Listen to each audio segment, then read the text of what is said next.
Hi, good morning. My name is Chris Jones, and I'm privileged to be the Chief Sales Officer at Pros, and it's great to have you here. I want to welcome everyone to the historic New York Stock Exchange building. We've got a super set of folks, companies from around the globe who are joining us today. It's great to have you here, and one of the best outcomes of this event is always the relationships that you develop, the networking that happens, so we've got plenty of time set up for that. I'm going to kick off with some opening remarks, and we have an incredible lineup of speakers, so let's get after it. I don't have to tell you that there are threats all over the place to your business. They come in various flavors. There's internal threats, there's competitive threats, customers are changing, regulatory environment's changing. I can go on and on.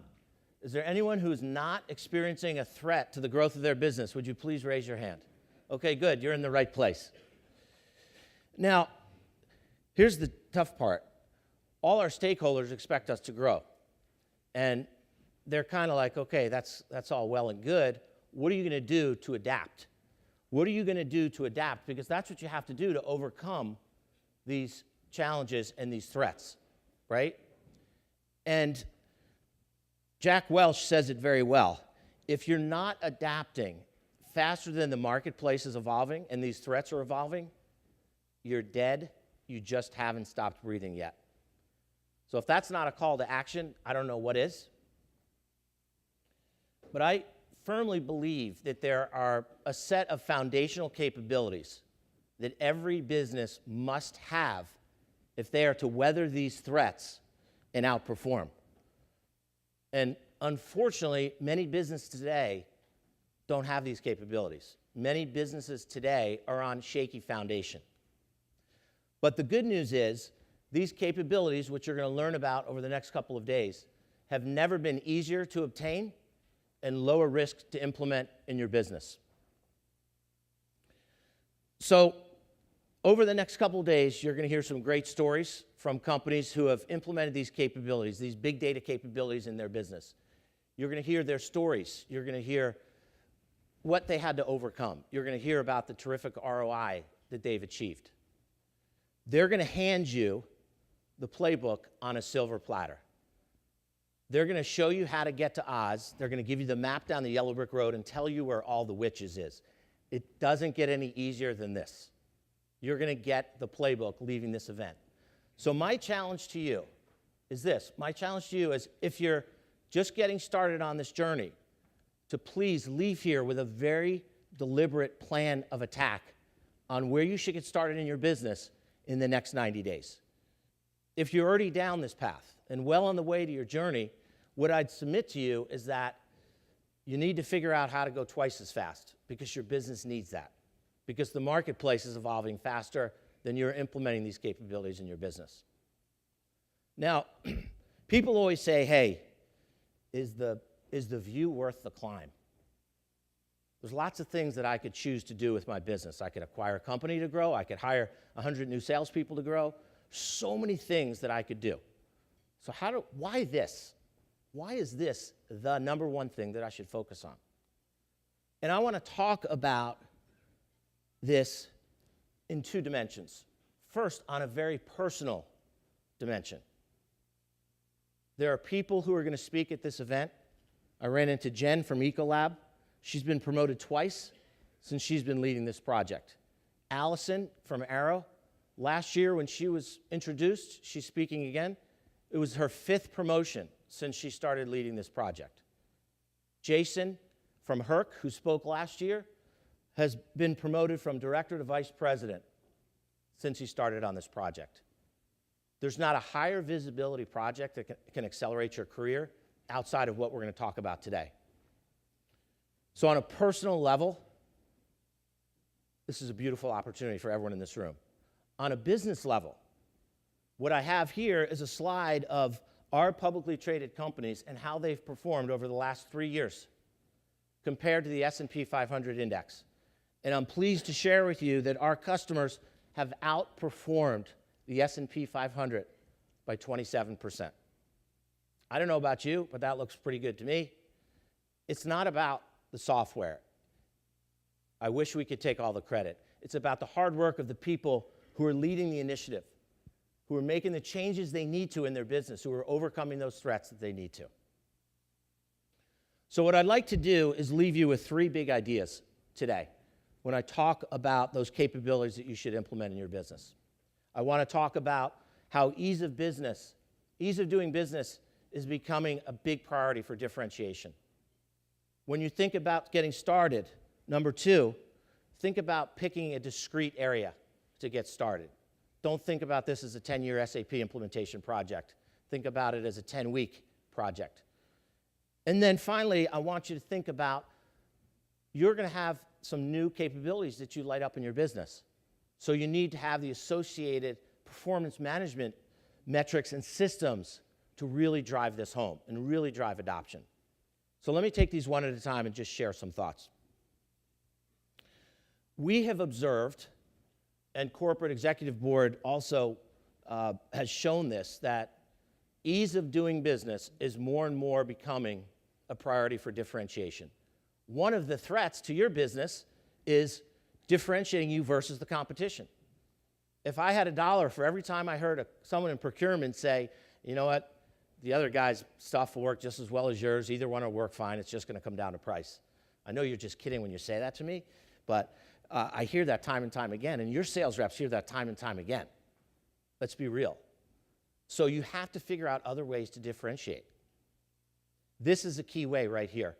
So think about this as commercial excellence, not just pricing excellence. And as you see the banners around the wall, there's only one of them that talks about pricing. There's a much broader conversation we're going to have at this session. It's about commercial excellence. So I think at a personal level, as a consumer, there's some companies who I do business with because they've made it so easy to do business with. Who would you say? Any volunteers? As a consumer, who do you do business with because they're just so easy to do business with? Amazon is the exact one that I was going to say. What Amazon does for me is they give me a guided buying experience. They say customers who bought this also bought that. I have one touch. The other day I was in a car riding home from an appointment with a sales rep. They suggested a book. Within 30 seconds, I had looked the book up on my iPhone app, pressed buy, pressed that one thing, and boom, it was done. 30-second buying experience. That was easy. I go there for everything now. There's no reason those capabilities can't be lit up in your business today. The technology now exists. You're going to hear from Accenture. Accenture is going to talk about how they have a huge priority in their business because they see a huge need with their clients on looking at everything from quote to order, from opportunity to order. There's a huge opportunity because customers have spent a lot of money optimizing their back office systems and not nearly enough on the front office systems. That's the next big horizon that is going to be tackled by business. So is that worth the climb? This is a report that Aberdeen published last year talking about companies who are implementing technology that directly impacts ease of doing business. And when you look at these KPIs, it's amazing the impact that this has. The productivity of sales reps, the shorter sales cycles, the bigger shopping carts, to use the Amazon term. It's absolutely staggering, the return on investment here. I was just meeting with my Chameleon team, company we acquired back in December. We've had, because of this, a 20-fold increase in requests for proposal year to date versus last year. I just want to make sure you heard that. It's a key leading indicator that you should have lodged in your brain. I'm not talking about a doubling, 2x. I'm talking about 2x times 10. Companies are all over this. They view ease of doing business as a key differentiator, and they're looking to put the systems and processes in place to go tackle that. So you'll hear more about that from Accenture. HP, you're going to hear from HP. This is a company who's already tackled this. They got feedback from their sales reps and from their partners that said, hey, we wish you were easier to do business with. It takes too long to get quotes. So they tackled this some time ago. We were fortunate enough to partner with them, along with Accenture. You're going to hear about the transformational benefits that they've experienced, and they're still early in the journey. Talk about the turnaround time, the dramatic reduction in turnaround time of their quotes. Getting a smart quote, the right quote out the very first time, so they have fewer iterations on that quote. And a benefit they weren't even expecting to experience is because they're easier to do business now, they're getting quotes, requests for quotes that they didn't even see before because they were perceived as being harder to do business with. So their volume of quotes have gone up. I don't know about you, but I heard 3 benefits there, 3 big benefits. So I want you to think about how are you managing the ease of doing business? Is it easy for your reps to sell your solution? Is it easy for your customers to buy? And is that a source of competitive differentiation for you? If it's not, it should be. It's something that you should tackle within your companies. Second big idea I want to talk about is pick discrete, high-value capabilities that you can implement very quickly in your business. Again, as I said, you shouldn't think about this as a 10-year SAP implementation. You should think about this as a 10-week implementation and how you can pick something discreetly, go after that, solve that. So where do you get started? There's a finite number of levers that you can pull to drive sales growth. And there's probably one of these or 2 of these that are areas that you would say, yeah, that's that. If I were to rank my problems, things I want to get to world class in, there's probably one up there that I want to focus on. I want to focus on one more than those others. What we've seen is customers asking for, hey, I don't want to do this big bang transformation. Transformation is a scary word to some customers. What they want to do is just start small in a division with a discrete capability and get that stood up in their business in 90 days. So we've evolved our offering to do just that. We now have prepackaged best practice offerings, for instance, around smarter pricing, around negotiation guidance that can be up and running in your business in 90 days, because that's what customers are asking us for. I want to talk about Airgas for 1 second. Airgas just joined the Pros family of customers. Thank you very much. We're thrilled to have you as a customer. Airgas is a company who's well down the road of commercial excellence. All you have to do is look at their stock price performance over the last 5 years. It's tripled, and you know that it's a very well-run company. They've worked with Deloitte on a lot of low-hanging fruit around their pricing and sales effectiveness, and they said, it's time to tackle the next horizon. We've done what we can do. We want more. We want to raise the bar. So what Jay Worley told me is that the next thing they wanted to tackle was price determination. When you have 2 million customers and 1 million SKUs, how do you figure out, how do you arrive at an acceptable price for every single quote and transaction? That's not an easy thing to tackle. And if I were to ask for a show of hands on how many people think they do that world class, there's probably not majority of the hands in this room that would go up. So we're thrilled that they've said, hey, that's the next thing we want to tackle. We want to tackle that with Pros. So we're down the road with Deloitte, getting those capabilities stood up in their business, and we're going to do it very quickly on a division-by-division basis. The third main idea I want to talk about is performance management. And this is not to slight anyone and say, hey, you don't have performance management in your business. I'm sure you do. What this is more meant to portray is that when you think about implementing these new capabilities, the good news is there's a different set of things you can now measure that you weren't able to before. And you need to be very thoughtful about picking a few. Just picking a few that you want to go after and really move the needle on. Now, troubling statistic that Accenture had in a study is that very few companies do this well. Very few companies have the, what's the KPI I'm measuring all the way through to the outcome done in an effective way. So you have an opportunity to leapfrog the competition who's probably not doing this very well. Arrow Electronics, as I mentioned, speaking tomorrow. They were a company that when they set out to do this, they picked a handful of metrics. They said, we're going to implement negotiation guidance in the business. And we're just going to measure a couple things. The first thing we're going to measure is how many of the quotes that are being sold are at or above the target that's coming out of the system-generated, scientifically determined price. The second, how many are above the floor? And then the third was, I'm rolling this out in a test versus control group. And what's the change, normalized for mix and all those sorts of things? What's the change period over period? 3 simple metrics. They communicated them very rigorously on a weekly basis. You did not want to be on the bottom of that list of people who are not adopting and not hitting their number because they had phone call into the head of sales office to say, help me to understand why. You don't want to be in those conversations. So those people didn't end up on the bottom of those lists very often. So there you have it. 3 big ideas that I want you to take away. You're going to get a lot more meat on the bone around those ideas throughout the conference. But as I said, I do strongly believe there's a set of foundational capabilities that every company must have in their business. This is no longer optional, folks. These are must-haves. Absolutely must-haves, and they've never been easier to obtain. And as leaders in the business, I really net out what my job is and what your job is to a couple of things. Number 1, hire great people.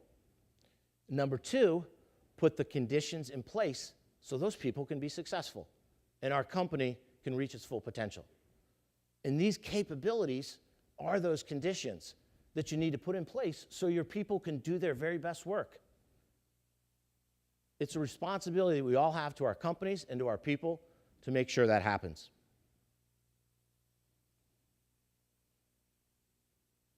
So I really want to challenge you. You're going to learn a ton of great things today. It's always a natural thing to go back and say, okay, I'm getting 300 emails a day. I'm just going to go back and I've got to tackle all my day-to-day grind. Please, I challenge you, rise above that. Rise above that temptation and really leave here with a plan and a sense of urgency to go execute that plan. The benefits, as I mentioned, are absolutely incredible. I would challenge anyone to show me an initiative that you could lean into that's going to provide a bigger impact on your career and a bigger impact on your company's stock price. There are none.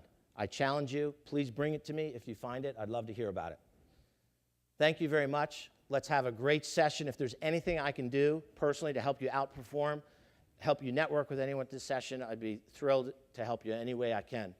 We'll see you at the top. Let me introduce Tim Girgenti, our Chief Marketing Officer. Thanks.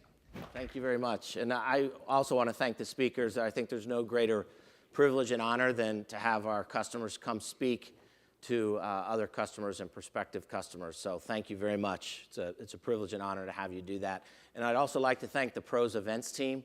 You did a terrific job. This venue is just incredible, and all the extra touches I know made it for a very good experience for everyone here. So thank you very much. Round of applause for the marketing team. So I am going to be very brief so you can get on to all the actions that you want to take. I started my opening remarks by talking about there's a foundational set of capabilities that are really must-haves in your business if you want to manage through all those threats and do business at faster than the speed of the market. And I think what you heard, a consistent theme throughout the presentations was this is about so much more than pricing. This is really about commercial excellence. I heard that over and over. And commercial excellence to me is being excellent at doing commerce, excellent at doing business, excellent at how you make money, and having the way you do that be a source of competitive advantage. And I want you to think about pros as your backbone for commercial excellence. This is about so much more than pricing. I think everybody hit the theme. Pricing's in the middle of it, but there's so much more around it. I thought Craig had that one slide, which I loved. It really resonates. It shows the picture of the map and the picture of the GPS. And that's really about enabling those kind of capabilities. Get away from running your business on paper maps and get to the GPS where the salespeople can have that guidance. I know there's a lot of talk about change management, but I'll tell you what, I've been fortunate enough to lead sales organizations my entire career, and there's nothing salespeople like than things that make their jobs easier. So if you can hand them on a silver platter guidance that says, here's where the market is, most of the times they're going to be pretty excited about that.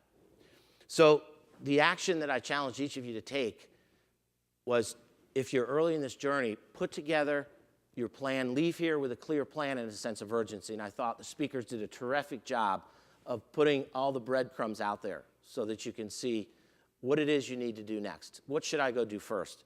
We spent a lot of time with Eric from F5. He has an executive presentation next Friday. And over a glass of wine, we worked on that. We put together his 5 slides. He's going to talk about the unnecessary variability in his business, the unnecessary pricing and discounting variability. He's going to talk about his vision for the solution, because people need a vision for the big picture. And then he's going to talk about where they should get started. What's it going to cost? What does he need from resources on his side? And how they're going to measure it. And the plan that we put together with him over a glass of wine last night was a 90-day technical implementation, and he's got a capability lit up in his business that he can go make a big impact on. We've all talked about the journey being something that it never stops. Allison said that. The journey never stops. She's been at it for 7 years. So if you haven't started, please get started. If you've started, and for the pros customers in the audience, we'd like nothing more than to be your partner to help you take your commercial excellence to the next level. It's been said that there's 3 kinds of people in life: people who make it happen, people who watch it happen, and people who wonder what the heck happened. So I'm confident that the people in this room are going to be out there making it happen around commercial excellence, and their competitors are going to be wondering what just happened. Let me know what I can do to support you. Thanks for coming. Have a great rest of your day and week. Take care.